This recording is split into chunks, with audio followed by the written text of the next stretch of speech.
Gió chiều lùa vào hiên nhà, mang theo hơi đất ẩm và mùi hoa bưởi thoang thoảng. Ở vùng làng Trường Khê, mọi câu chuyện về hạnh phúc lứa đôi thường bắt đầu bằng những điều giản dị, một nụ cười, một bữa cơm tối ấm áp hay một lời chúc lành vào buổi sớm. Nhưng riêng cuộc đời của Hà và Lâm, vợ chồng trẻ trong căn nhà cuối xóm, lại dần trượt vào một vùng tối mà cả hai đều không lường trước. Tất cả bắt đầu từ lòng ghen tuông mù quáng. Hà vốn nổi tiếng trong vùng là người phụ nữ tháo vát, giỏi chuyện bếp núc, lại thêm nhan sắc dịu dàng hiếm có. Đôi mắt cô sắc mà buồn, hàng mi dài lúc nào cũng rung khẽ như phủ xương. Nhiều người đàn ông từng để ý cô, nhưng Hà dứt khoát, chỉ dành trái tim mình cho một người. Lâm, chàng thợ mộc hiền lành, khỏe mạnh và rất mực chăm chỉ. Họ cưới nhau trong lời chúc phúc của cả làng. Nhưng mọi sự xoay chuyển rất nhanh khi Hà phát hiện bản thân có một nỗi bất an không thể lý giải. Từ ngày làm vợ, cô bỗng trở nên nhạy cảm quá mức, luôn dõi theo từng ánh mắt của chồng, từng lần anh bước ra khỏi nhà, từng cái chào anh dành cho một người phụ nữ nào đó. Ban đầu chỉ là những câu hỏi vu vơ. Anh đi đâu mà lâu thế? Cô đó là ai mà anh cười với? Sao anh về trễ 15 phút? Lâm nghĩ đó chỉ là tính nhõng nhẽo thường thấy, nên anh cười cho qua. Nhưng càng về sau, Hà càng trở nên khó đoán, giọng nói của cô sắc như lưỡi dao mỗi khi nghi ngờ điều gì. Một buổi chiều, Lâm đi sửa bàn ghế cho nhà cô Hạnh, người phụ nữ hơn anh vài tuổi, quá chồng. Chỉ một việc nhỏ như vậy cũng đủ làm Hà nổi giông tố. Khi Lâm vừa về tới cổng, Hà đứng chờ với đôi mắt đỏ hoe. Anh qua nhà cô ta làm gì lâu vậy? Cô Hạnh đặt bộ bàn mới. Anh làm nghề thì phải. Đừng ngụy biện. Anh có lén nhìn cô ta không? Có để cô ta đụng vào người không? Lâm thở dài, biết nói gì để vợ nguôi. Anh thương Hà thật lòng, nhưng sự ghen tuông của cô khiến bóng tối len vào từng góc nhà. Những bữa cơm không còn ấm, những buổi tối trở nên nặng nề. Hà càng ghen thì càng đau thì càng ghen. Đỉnh điểm xảy ra vào một đêm trời chuyển gió, khi Hà lén theo Lâm ra xưởng mộc. Cô thấy anh đang nói chuyện với Uyên, cô gái trẻ mới học nghề điêu khắc gỗ, đang nhờ Lâm chỉ tay cách dựng cột. Chỉ là vài lời hướng dẫn kỹ thuật, nhưng trong mắt Hà, đó lại là bằng chứng rõ ràng của phản bội. Cô xông vào, đập mạnh cái đục xuống đất. Anh muốn gì với nó? Hai người thân thiết từ bao giờ? Uyên hoảng sợ lùi ra sau. Lâm chết lặng, cảm thấy bị xúc phạm. Hà, em quá rồi đó. Nhưng càng quát, nỗi nghi ngờ trong Hà càng lớn. Một cảm giác đen đặc như khói bao lấy tâm trí cô. Điều lạ lùng là từng cơn ghen ấy không hề được lý trí soi sáng. Nó như thứ gì đó không thuộc về hiện tại, như tiếng vọng từ một kiếp xa xưa. Từ đêm đó, Lâm tránh giao tiếp với bất kỳ phụ nữ nào trong làng. Anh nghĩ đó là cách bảo vệ hạnh phúc, nhưng Hà đâu chịu hiểu. Mỗi lần Lâm làm điều gì bí mật, dù chỉ là muốn chuẩn bị một món quà cho vợ hay muốn tự lo công việc để cô khỏi lo lắng, Hà đều quy chụp thành phản bội. Có hôm cô cầm cuốn sổ của Lâm lên, tìm từng trang ghi chú để kiếm bằng chứng. Tất cả chỉ là lịch làm việc, số tiền gỗ, độ dài bàn ghế. Nhưng Hà đọc đến đâu, nghi ngờ bốc lửa đến đó. Anh giấu em cái gì trong này? Tại sao anh cất sổ này kỹ thế? Anh chỉ ghi việc làm. Anh nói dối. Anh đang lén lút với ai đó. Lâm thất vọng đến mức bỏ ra hiên ngồi, mắt nhìn lên bầu trời đầy sao mà cảm thấy trái tim mình bị giằng xé. Và rồi, chuyện bất ngờ xảy ra. Một chiều, khi Hà đi chợ về, cô nghe thấy tiếng hai người phụ nữ nói nhỏ trước cổng. Thật tội cho thằng Lâm, vợ gì mà ghen như điên. Hà đời này chắc mang nghiệp nặng lắm. Những lời thì thầm ấy lọt vào tai Hà như nhát dao cắt thẳng vào tim. Cô run bần bật. Không hiểu sao, nỗi đau ấy khiến cơ thể cô đổ sụp. Mắt Hà tối lại, cô thấy phía trước mình như xoay vòng. Khi tỉnh dậy, Hà nằm trong buồng. Lâm lo lắng ngồi bên cạnh. Em bị ngất. Em sao rồi? Anh. Hà nhìn anh, ánh mắt hoảng loạn. Anh định bỏ em phải không? Nỗi ám ảnh ấy đã ăn sâu vào máu cô mất rồi.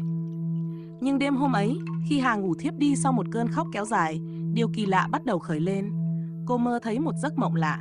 Hà đứng trên một khoảng đất trống, mờ sương. Trước mặt cô là một ngôi nhà cổ, mái đỏ, tường gỗ, và một người đàn ông trẻ giống hệt Lâm, nhưng ăn mặc theo kiểu xưa, áo dài nâu, tóc búi gọn. Bên cạnh anh là một phụ nữ đẹp sắc sảo.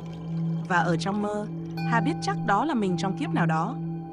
Trong cảnh ấy, người phụ nữ kia, kiếp trước của Hà, đang dùng móng tay bấu vào tay người đàn ông, trừng mắt hỏi: Anh đã gặp bà ta ở đâu? Anh còn nhớ người đàn bà đó không? Người đàn ông rất giống Lâm hiện tại, rút tay về, nói nhỏ: Nàng đừng làm thế. Nhưng người phụ nữ không nghe, cơn ghen tuông làm mặt cô biến dạng. Cảnh tiếp theo trong mơ càng khiến Hà khiếp sợ. Cô thấy bản thân ở kiếp ấy xô một người phụ nữ trẻ xuống giếng, miệng hét lên: "Cướp chồng ta à? Xuống dưới đó mà giành!" Tiếng nước bắn tung lên, tiếng kêu thất thanh vang vọng. Cảnh sau cùng là hình ảnh người đàn ông ngồi bên xác người phụ nữ bị chết oan, ánh mắt mang nỗi đau đến tận cùng. "Ta đã dặn nàng, đừng để lòng ghen phá hủy tất cả." Giọng anh nghẹn lại, nhưng nàng không tin ta, không bao giờ tin. Rồi cảnh trí mở dần. Một giọng nói xa xăm vang lên như gió: "Oán, ái đan xen, ghen sợ, luyến từ nhiều đời. Dây trói không tự đứt nếu tâm không mở." Hà giật mình tỉnh dậy giữa đêm, mồ hôi ướt áo, tim cô đập mạnh. Cảnh trong mơ rõ từng chi tiết đến mức cô không thể xem đó là tưởng tượng. Nỗi ghen trong cô như được ai đó bóc vỏ, để lộ ra một thứ sâu thẳm hơn, một nỗi sợ bị bỏ rơi từ kiếp xa xưa, một vết thương kéo dài qua nhiều đời sống. Từ ngày đó, Hà càng trở nên bất an hơn. Cô tin giấc mơ kia là điềm báo, là sự thật về gốc nghiệp của mình. Nhưng thay vì buông, cô lại càng sợ mất Lâm, càng lo lắng chồng sẽ gặp ai đó khiến mình lặp lại nghiệp kiếp trước. Và chính nỗi sợ ấy khiến kết cục nghiệp càng đến gần. Một chiều mưa lớn, khi Lâm quyết định giấu Hà để giúp một người phụ nữ mang thai sửa lại mái hiên bị dột, một việc hoàn toàn vô hại, thì số phận mở ra bước ngoặt không thể tránh. Hà nghe tin, cơn ghen vừa bùng lên, thì một bóng đen khác, bóng của nghiệp quá khứ, cũng bắt đầu trỗi dậy. Cơn mưa chiều đổ xuống, Trường Khê như trút, mặt đất sũng nước, những mái nhà trong xóm đồng loạt đóng cửa vì gió mạnh. Hà đứng bên hiên, tay run run vì giận và lo. Từ sáng đến giờ, Lâm đi đâu mà không về? Và tại sao người ta nói anh đang ở nhà Liên, người phụ nữ quá chồng đang mang thai 7 tháng?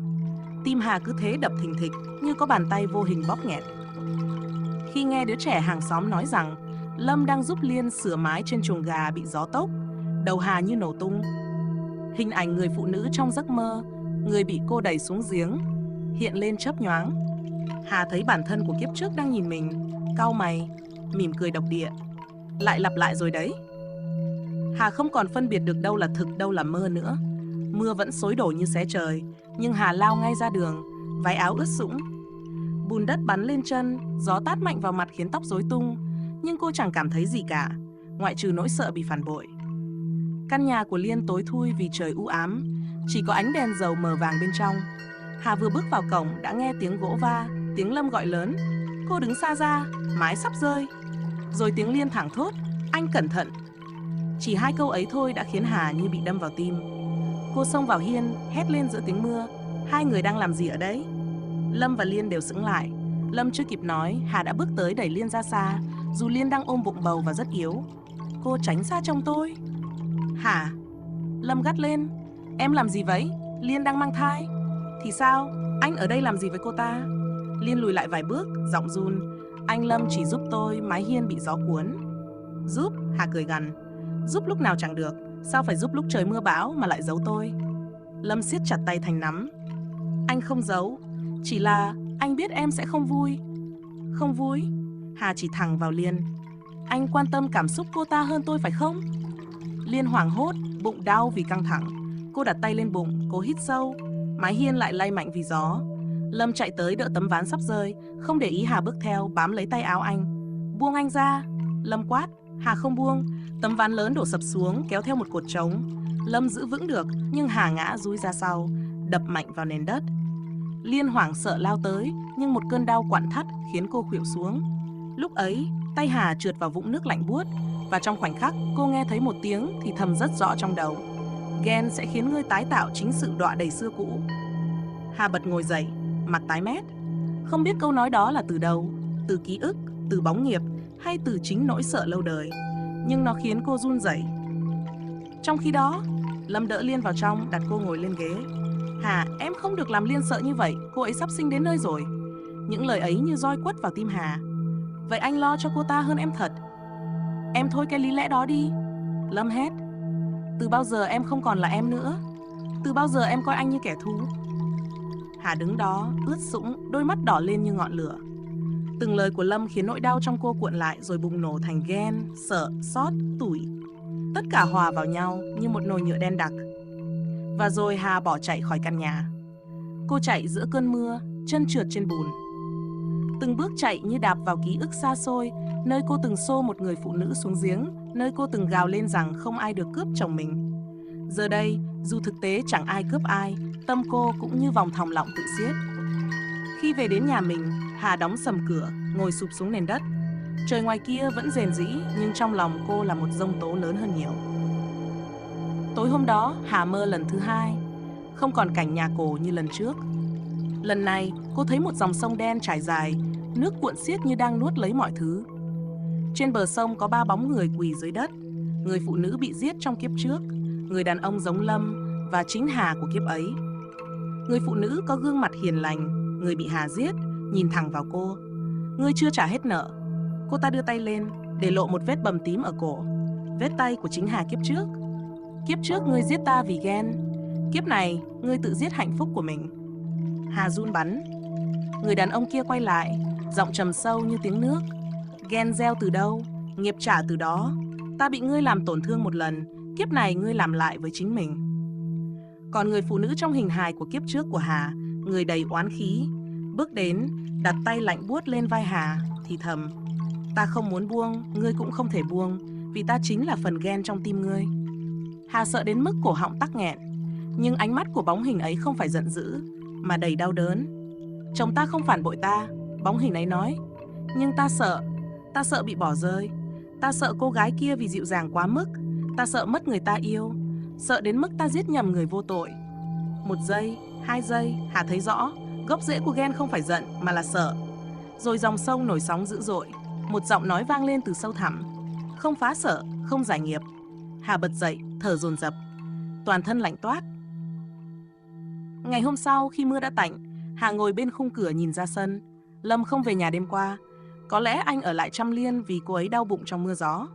Hà nhìn bàn tay mình, bàn tay đã từng đẩy người trong mơ, bàn tay từng khiến chồng sợ hãi. Một giọt nước mắt rơi xuống. Ngay lúc đó có tiếng gõ cửa. Không phải Lâm, là sư cụ Ngạn, vị sư già sống ở ngôi chùa đầu làng. Sao, sư lại đến hả? Hà ngạc nhiên. Sư cụ nhìn cô, đôi mắt hiền mà sâu như giếng cổ. Ta đến vì đêm qua con gọi ta. Hà chết lặng. Sư nói, gì ạ? Sợ hãi của con lớn quá, nó khiến ta nghe được tiếng tâm thức con kêu cứu. Hà không thể nói gì. Sư cụ bước vào nhà, ngồi xuống đối diện cô. Con đã thấy tiền duyên của mình rồi phải không? Hà gật, mắt rưng rưng. Sư cụ thở dài. Ghen không phải nghiệp của kiếp này, gốc của nó nằm trong một nỗi sợ rất xa. Nhưng nghiệp chỉ trói khi tâm còn muốn nắm. Hà cúi đầu, giọng run. Con không muốn ghen nữa nhưng không buông được. Con sợ mất anh ấy. Sư cứu con. Sư cụ nhìn sâu vào mắt Hà rồi nói chậm rãi. Buông được hay không không liên quan đến Lâm, không liên quan đến Liên, không liên quan đến ai cả.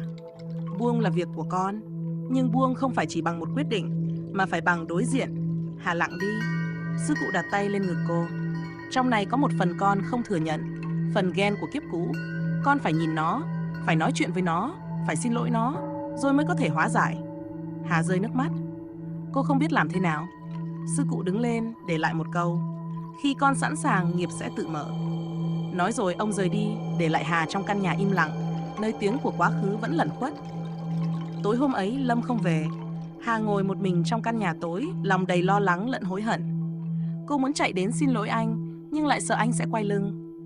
Cô muốn giải thích, nhưng sợ lời nói của mình không còn giá trị. Khi đêm xuống, Hà lại chìm vào cơn mơ. Lần này còn rõ hơn, nặng hơn, gần như một sự thật. Cô thấy bản thân đang đứng trước dòng sông đen lần nữa. Bóng hình kiếp trước của cô quay lại, ánh mắt vừa oán vừa buồn. Nếu ngươi không hòa giải với ta, ta sẽ tiếp tục giữ ngươi lại. Nghiệp sẽ trói cả hai chúng ta. Hà run rẩy, nhưng lần này cô không bỏ chạy. Cô bước tới một bước. Ta xin lỗi. Bóng hình kia mỉm cười đau đớn. Xin lỗi ta không đủ. Ngươi phải xin lỗi người mà ta đã giết. Một bóng người khác từ xa xuất hiện. Người phụ nữ bị xô xuống giếng. Ánh mắt cô hiền đến nghẹn lòng. Hà quỳ xuống, nước sông vỗ vào bờ như tiếng gió thở. Ta xin lỗi vì nỗi ghen mù quáng của ta. Ta xin lỗi vì đã cướp đi mạng sống của ngươi. Ta xin lỗi vì ta đã để nỗi sợ dẫn dắt. Bóng người ấy từ tốn bước đến. Và rồi, nắm lấy tay cô, một ánh sáng mờ tỏa lên. Nhưng chưa kịp lan rộng, dòng sông đột nhiên gầm lên dữ dội, như có thế lực nào khác đang kéo Hà trở lại. Giọng của bóng hình kiếp trước vang lên sắc lạnh. Ngươi xin lỗi, nhưng chưa buông, ta cảm nhận được. Hà mở mắt, thở khó nhọc. Cơn mơ bị cắt ngang như thể nghiệp lực chính đang phản kháng. Và đúng lúc ấy, ngoài cửa có tiếng gọi gấp gáp. Hà, mở cửa, nhanh lên. Là tiếng của hàng xóm. Khi Hà chạy ra, gương mặt họ tái xanh. Liên, chờ dạ rồi. Lâm đưa cô ấy đi mà chưa thấy quay lại. Ở khúc suối đầu rừng có chuyện rồi. Hà chết điếng. Định mệnh đang mở ra phần quyết định của nghiệp. Lan ngồi bất động trước cửa chùa rất lâu. Mặt đất lạnh, nhưng lòng cô còn lạnh hơn. Câu nói của sư thầy hòa thượng như cái gương chiếu thẳng vào mọi vết thương mà cô từng chôn giấu. Open quote, ghen là lửa, nó thiêu rụi cả người cầm lẫn người bị cầm. Close quote. Và điều làm cô ám ảnh nhất chính là open quote, con và anh ta đã ghen tuông, nghi kỵ tổn thương nhau suốt 3 kiếp. Close quote. 3 kiếp như một sợi dây oan nghiệp trói chặt, càng vùng lại càng siết. Lan cảm thấy ngực nghẹn lại. Cô vừa muốn khóc, vừa muốn chạy khỏi đây, nhưng đôi chân lại dính chặt vào mặt đất, như thể cô đang đứng đúng nơi mà mình phải đứng. Thầy lặng lẽ nhìn Lan, không nói thêm. Sự im lặng ấy khiến cô phải tự đối diện với chính mình. Một chút sau, Lan hỏi khẽ: "Thưa thầy, làm sao để con cắt được sợi dây đó?" Thầy đáp nhẹ như gió: "Cắt bằng hiểu, thương và buông." Lan lắc đầu: "Con đã nghe những điều đó từ nhiều người, nhưng con không làm được. Con càng yêu lại càng sợ mất. Con càng sợ mất lại càng giữ chặt. Con càng giữ chặt lại càng gây đau. Bởi vì con yêu bằng tham, sợ và chiếm hữu, không phải bằng trí tuệ." Lan im lặng, nước mắt rơi xuống từng giọt. Một hành trình nhìn thẳng vào nỗi sợ. Thầy đưa Lan vào chánh điện, ngồi trước tượng Phật A Di Đà. "Con hãy nhìn vào ngọn nến đó." Ngọn nến lung linh, lay động bởi gió nhẹ. "Con thấy ngọn nến lay động không?" "Dạ có, bởi vì gió." Tâm con cũng vậy, nó bị gió của nghi ngờ, ký ức, chấp niệm thổi. Ghen không tự sinh ra, nó được nuôi lớn từ nỗi sợ sâu nhất của con. Lan nắm hai tay lại. "Con sợ anh ấy sẽ rời bỏ con." Thầy gật đầu. "Con ghen không phải vì anh ấy có lỗi, con ghen vì con không tin vào giá trị của chính mình." Câu nói ấy như mũi tên xuyên thẳng qua ngực. Lan thì thầm: "Con chưa bao giờ nghĩ như vậy. Trong 3 kiếp, con luôn nghĩ mình thua kém người khác. Con càng sợ mất càng tạo nghiệp dữ, và sự ghen của con đã khiến 3 kiếp yêu nhau thành 3 kiếp đau nhau." Lan cúi đầu, nước mắt rơi xuống bàn tay. "Con phải làm sao để không lặp lại?" Thầy chỉ lên tượng Phật. "Tin vào chính mình trước khi tin vào tình yêu của ai đó. Nhưng con yếu lắm thầy ơi. Không ai sinh ra mạnh. Người mạnh là người dám đối diện với chính mình." Lan lần đầu tiên thấy lòng mình run, không phải vì sợ mất chồng, mà vì sợ mất chính bản thân. Nghiệp báo của sự ghen tuông trong kiếp xưa, thầy bảo Lan nhắm mắt. "Con hãy thở sâu. Nếu duyên đủ, những mảnh ký ức cũ sẽ hiện lên." Lan nhắm mắt, hít thở, hít thở. Chỉ vài phút sau, ánh sáng trong tâm trí cô trở nên mờ nhòe. Một cảnh tượng xuất hiện, không rõ là ảo giác hay ký ức. Cô thấy mình mặc đồ cổ, tóc búi cao. Cô thấy chồng mình trong kiếp ấy là một thương lái. Và cô thấy mình đứng trong bóng tối, nhìn theo anh ấy trò chuyện với một người phụ nữ lạ. Cảm giác nóng ran trong lòng ập đến như sóng thần. Anh ấy cười. Anh ấy vui. Người phụ nữ đó lấy đi nụ cười vốn thuộc về mình. Cô thấy mình lao vào gây chuyện. Lời qua tiếng lại. Sự ghen tuông mù quáng khiến cô nói những lời khiến người ta tổn thương. Chồng cô trong kiếp đó vì áp lực, vì mệt mỏi, vì oán hận, đã bỏ đi trong một chuyến tàu xa và gặp nạn. Cô ở lại, ôm lấy sự hối hận đến tận cuối đời. Lan bật khóc khi thấy cảnh đó. "Thầy ơi, là thật sao? Con đã..." Đó là một trong những đời con và anh ấy trói nhau bằng nghi hoặc. Lan run rẩy. "Vậy, kiếp này vẫn còn có thể cứu không thầy?" Thầy mỉm cười hiền. "Mọi nghiệp đều có thể chuyển khi con chịu thay đổi. Nghiệp không phải bản án, nghiệp là lời nhắc." Sự thật về lòng người và bài kiểm tra của nghiệp. Sau buổi đó, Lan trở về nhà. Việt đang ngồi ở salon, mắt sưng đỏ. Anh nhìn cô như người vừa tìm lại một thứ sắp mất. "Lan, hôm đó anh không ngoại tình, anh biết em không tin, nhưng anh xin nói một lần cuối, người em thấy chỉ là khách hàng muốn hợp tác." Lan đứng trước anh, im lặng. Lần đầu tiên, thứ lay động trong lòng cô không phải là ghen, mà là xấu hổ. Cô ngồi xuống, hít sâu. "Em biết rồi." Việt ngạc nhiên. "Em thật sự tin anh?" Lan nhìn thẳng vào mắt anh. "Không phải tin anh, mà là tin bản thân em không nên hành xử như trước nữa." Việt lặng người. Câu nói ấy khiến mọi giận dữ trong anh tan biến. Buổi tối, Lan lấy một cuốn sổ, viết xuống 3 điều thầy dặn. 1. Quan sát cảm xúc trước khi phản ứng. 2. Dùng lời nói chân thật thay vì lời nói nghi ngờ. 3. Dừng lại mỗi khi thấy ghen và hỏi: "Có bằng chứng không?" Lan thực hành mỗi ngày. Nhưng nghiệp cũ không dễ buông. Lần thử thách cuối cùng. Một ngày, Việt đi công tác, anh bận rộn nhắn tin thưa dần. Lan bắt đầu thấy cồn cào, những ký ức cũ trực trở lại, như con thú đói chui ra khỏi lồng. Nhưng lần này, Lan nhắm mắt. Đây là tâm con đang tạo gió, không phải sự thật. Cô gọi thẳng cho chồng. Anh đang họp đúng không? Ừ, anh xin lỗi, lát xong anh gọi lại. Lan nói nhẹ. Không sao, em chỉ muốn hỏi anh ổn không? Cảm ơn em, xong việc anh sẽ gọi ngay. Cúp máy, Lan bất ngờ thấy lòng bình yên. Đêm đó Việt gọi lại. Anh không quên như mọi khi. Lần đầu tiên sau nhiều năm, Lan cảm thấy tin. 5. Đứt nghiệp, nhưng không xóa ký ức. Vài tuần sau, Lan trở lại chùa để cảm ơn thầy. Thầy nhìn cô hỏi, tâm con giờ sao? Lan mỉm cười. Vẫn còn ghen, nhưng không còn bốc cháy nữa. Thầy gật đầu. Nghiệp được buông không phải khi nó biến mất, mà khi nó còn xuất hiện nhưng không còn điều khiển con. Lan cảm nhận câu nói ấy rõ như ánh nắng. Sự thật mà Lan ngộ ra. Khi cô rời chùa, thầy nói một câu quan trọng cuối cùng. Hãy nhớ, không có ai trói con ngoài chính tâm con. Cũng chẳng có nghiệp nào theo con nếu con không tiếp tục tạo nó. Lan đứng dưới tán cây, hít một hơi thật sâu. Cô nhận ra, ghen không phải kẻ thù mà là bài học. Tình yêu không phải giữ mà là cùng đi. Nghiệp không phải đau khổ mà là thầy dạy.